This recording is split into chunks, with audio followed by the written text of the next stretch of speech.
Good morning, guys. Oh, good morning. Ayan. Kamusta kayo?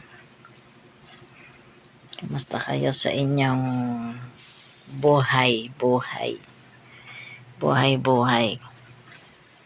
Ayan. Alas 9 na. So, actually, ang aga kong nagising. 5 nagising na ako.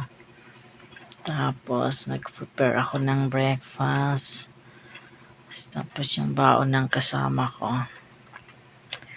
Then, pumunta ako ng palengke, bumili ako ng gulay. Tapos guys, nagluto ako ng banana cake. Charang, ayan siya, banana cake.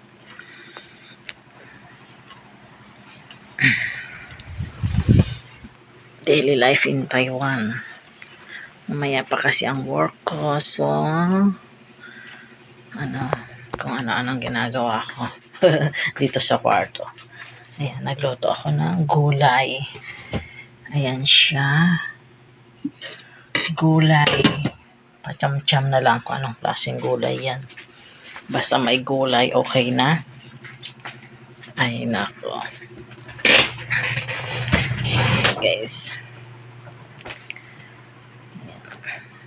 Ito yung room namin. Medyo madumi na siya kasi hindi pa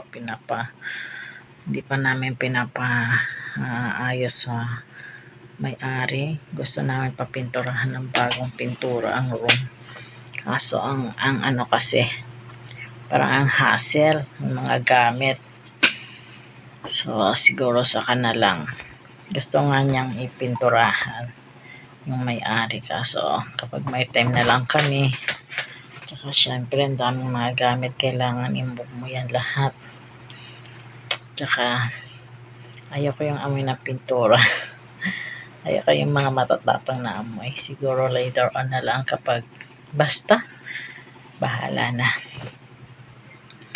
Ito ang room namin. Madaming gamit. Actually, hindi naman ganong madami. Ito itong pa-araw-araw naming gamit.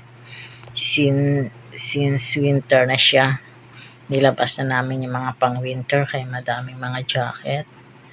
Kaya ay syempre makakapal kayo para ang dami. Pero kapag mga summer siya, nakatago lahat yan. Mga pang-winter lang nakalabas. Kaya konti lang yung mga nakalabas na mga damit-damit. Ganito talaga ang scenario guys kapag winter, ang dami mga gamit, mga jacket kasi palit-palit ka ng mga iba-ibang klaseng jacket.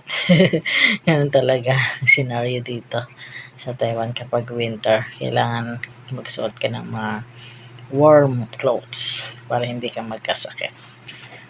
Ayan. Pag summer naman, konti lang. Kasi mainit. Yung mga manipis lang gagamitin. Ayan siya. Ayan. Ayan ang bed namin. Ganito dito.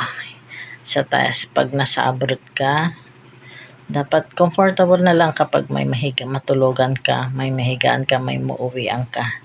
Kasi, syempre, magwo-work tayo. Hindi mo na kailangan ng magandang room, mamahaling room, o kaya magandang mga places. No need na. Kasi, ang importante, may mauwian ka, may trabaho. First, may trabaho ka, may mauwian ka, may matulugan ka, may magagamit kang magandang comfortable na comfort room. Okay na yan.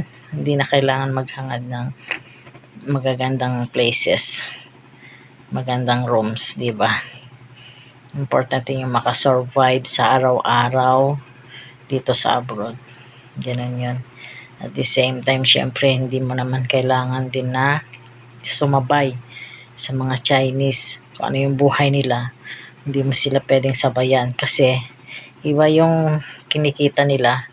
Iba yung laki ng kinikita nila doon sa kinikita natin mga foreign.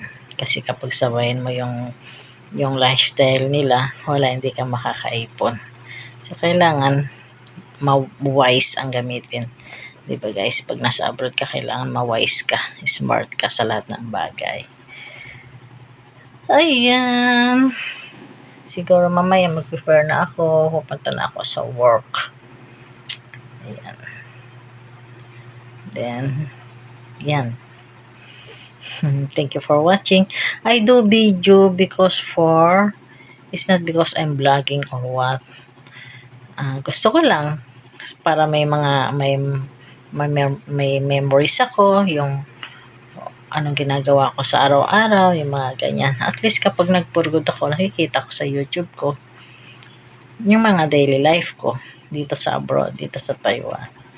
So, kung napapanood nyo man, thank you. Yun. Thank you. Ayan. Maraming salamat.